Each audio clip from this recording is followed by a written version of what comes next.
Tugas demonstrasi kontekstual Modul 1 Pendidikan Guru Penggerak.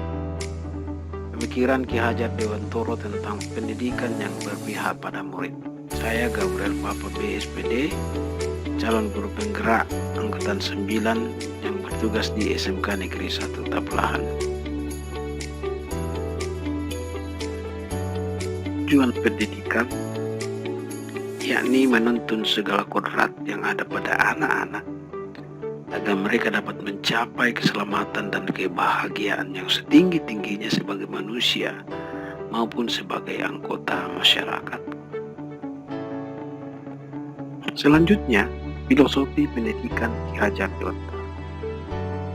Pemikiran Ki Hajar Dewantara tentang pendidikan yang menghamba pada anak mengingatkan kita bahwa peran guru bukan hanya untuk mentransfer pengetahuan, tapi juga untuk mendukung, membimbing, dan menghargai setiap siswa sebagai individu. Berikut ini adalah beberapa poin penting relevansi pemikiran Ki Hajar Dewantara tentang pendidikan yang berhamba kepada anak dengan peran seorang guru atau tenaga pendidik. Yang pertama, pelayanan individu. Pemikiran Ki Hajar Dewantara mengajarkan agar pendidik memahami setiap anak sebagai individu yang unik. Dalam praktiknya, guru harus bersedia memberikan perhatian lebih pada setiap siswa, memahami minat, bakat, kebutuhan belajar, dan perkembangan pribadi mereka. Ini akan membantu guru merancang pengalaman pembelajaran yang sesuai dan bermakna bagi setiap siswa.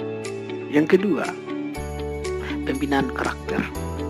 Salah satu aspek penting dari pendidikan yang hamba pada anak adalah pembinaan karakter. Guru memiliki peran yang signifikan dalam membentuk karakter siswa, memperkenalkan nilai-nilai moral, etika, serta tanggung jawab sosial. Melalui pembelajaran dan interaksi sehari-hari, guru dapat memberikan contoh dan arahan untuk membantu siswa mengembangkan kepribadian yang kuat dan unik.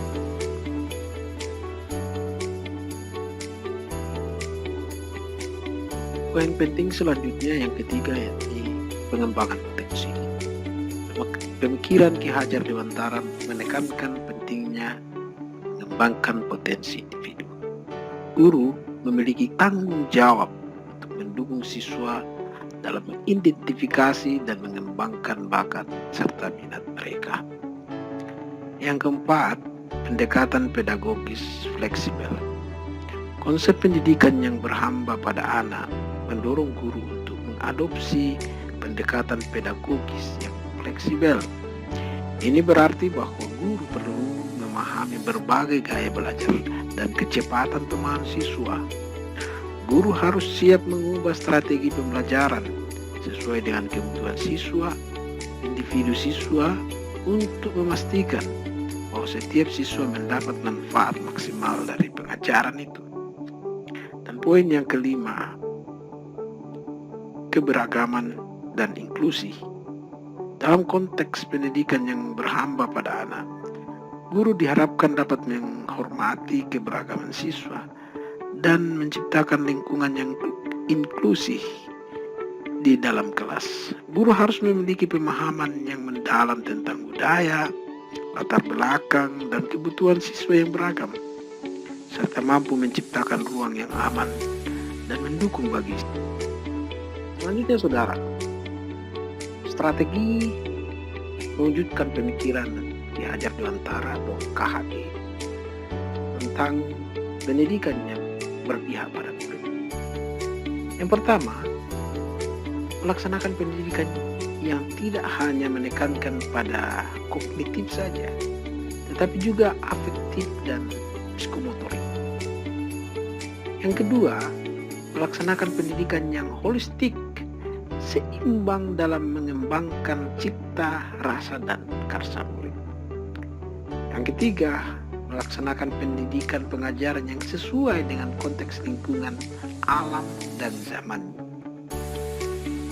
yang keempat, melaksanakan pendidikan dan pengajaran yang sesuai dengan konteks sosiokultural anak. Yang kelima, melaksanakan pendidikan dan pengajaran sesuai dengan fase perkembangan murid berdasarkan usianya. Dan yang keenam, melaksanakan pendidikan yang memperhatikan karakteristik dan latar belakang siswa.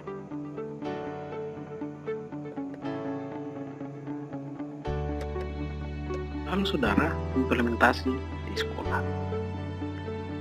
Pertama, melaksanakan pembelajaran dengan menggunakan media pembelajaran yang sesuai dengan karakteristik anak.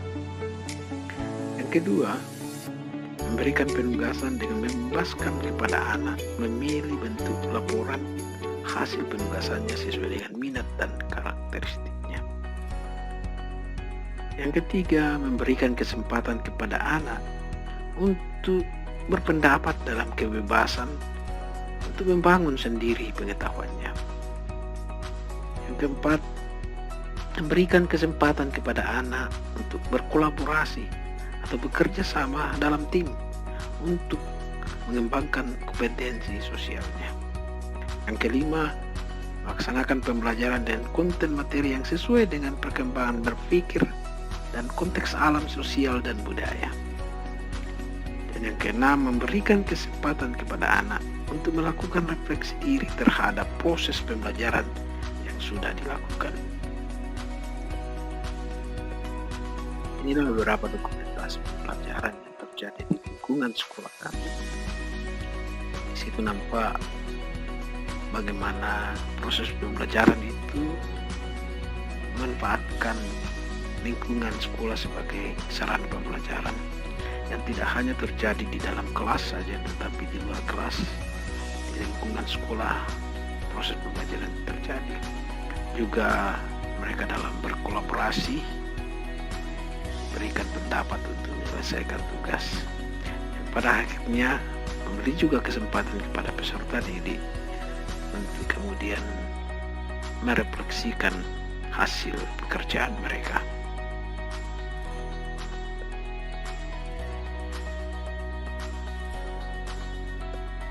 Demikian pemaparan saya. Terima kasih. Salam guru penggerak.